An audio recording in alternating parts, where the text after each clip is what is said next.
Hi there, it's Mark at SBD Housing, and if you're watching this video, you have asked the question, when's the best time to sell my property? And should I sell it to an investor with the tenant as a tenanted property with the tenant still in the house? Or should I let them move out and sell it on the open market? Well, the good news is you have options. So let me talk through the pros and cons of each strategy, and that way you can make your decision, because there is no right or wrong, and there's definitely the two options that you can certainly take. So let's talk about the first option, which is you have a tenant in place and you want to sell the asset and maximize your return. One option is for you to let the tenant's lease expire. The first thing we want to make clear is that you can't cancel a tenancy midstream. So if you have a tenant that moved in July and has all the way through till June of next year, and here we are in October, and you suddenly want to sell the property, you will have to wait for that lease to expire. So it does you need to pay attention to when the lease is actually going to expire, so you know more clearly what your options are. So let's say that you have a tenant who's going to be having a lease come due at the end of the month, and you choose not to renew it. If you give 30 or 60 days notice, you can just cease to renew. We prefer to use 60 days notice to let the tenant know, because that's actually what we ask of them, is 60 days notice. So if you want them to move out and sell retail, just let us know plenty ahead of time, and we'll let them know that the landlord is choosing not to renew their lease. After that, they would move out of the property, and then you would have to do a quick cosmetic touch-up to get it ready to sell on the market, and then you just list it for sale. And SBD Housing is a licensed broker, would be happy to do the listing for you, put it on the MLS and sell the property. And obviously this is the best way to maximize your return and get top dollar for it. You'd be selling it to a retail customer with getting as many people through there as possible and selling the property for top dollar. So the pros, certainly the benefits and the pros are that you get top dollar, but there are some cons, and we want to talk through the negatives associated with going this route. The number one is that there is suddenly downtime. Your cash flowing asset suddenly stops cash flowing, and there's a period of obviously getting it ready, getting it on market, and then getting it sold, or getting it under contract and getting it sold, where you would have some downtime where the property is not a cash flowing asset. Secondly, you've got to wait obviously for it to get under contract. So again, the downtime associated with getting it under contract.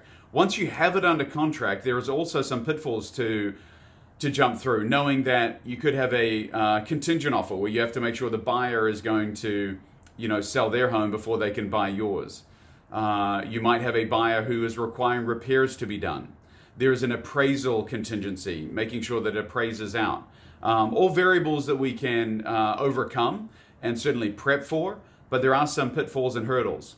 There are some additional real estate costs of paying a buyer's agent. And then typically the buyer's agent, if they're doing a good job, will really hammer home and try and work in the buyer's best interest to make sure that every little safety concern, every code compliance, every little thing that an inspector who is paid to find everything wrong with the home can find. We typically find that there are more things that need to be done to the property than even a typical inspector for a rental property would find. So these are some concerns. And so by the time you pay all of those expenses, as well as what is common in the Kansas City marketplace is to pay seller-paid closing costs.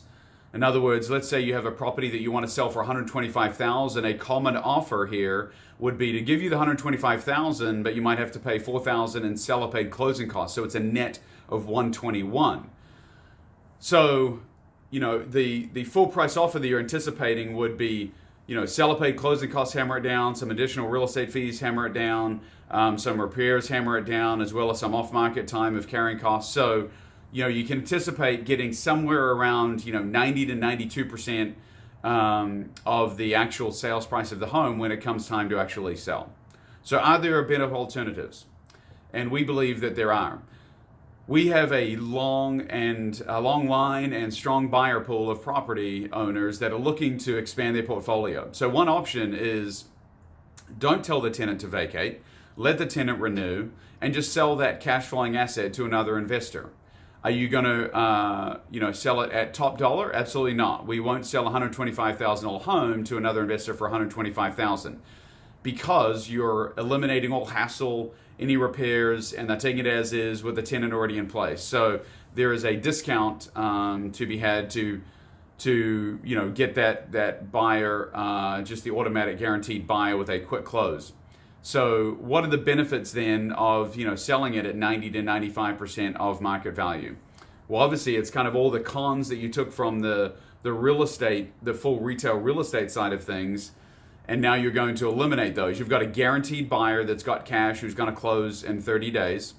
You're going to have eliminate any seller paid closing costs, eliminate any appraisal contingency, eliminate any repairs that need to get done to the property. And you get that guaranteed of close. The other thing is you can actually plan your next investment and really, look for the next opportunity or 1031 exchange them into another asset. Meaning that if you know that you're going to close in 30 days time, you can start planning where you're going to be putting that money in 30 days time. Excuse me. So I think that's hit kind of the highlights. Obviously I'm here to talk through your situation specifically. I would also contend that it depends on your current status, right? So if you're content to, sell off a large portfolio and you just want a quick, cash offer that's going to get rid of all of them all in one fell swoop, then that's great.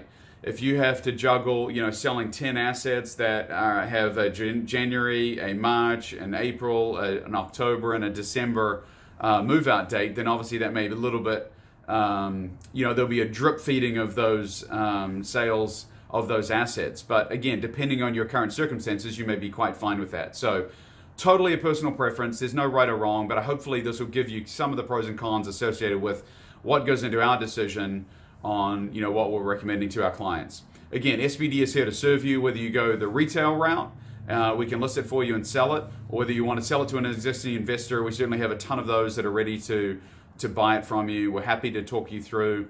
So hopefully this video will prep you into the decision so that when it does come time to talk to myself or one of my sales agents about what your next step is going to be, you'll be fully versed in knowing the pros and cons. Thanks so much, and hope this video was helpful in educating you along the process of offloading your asset. Take care.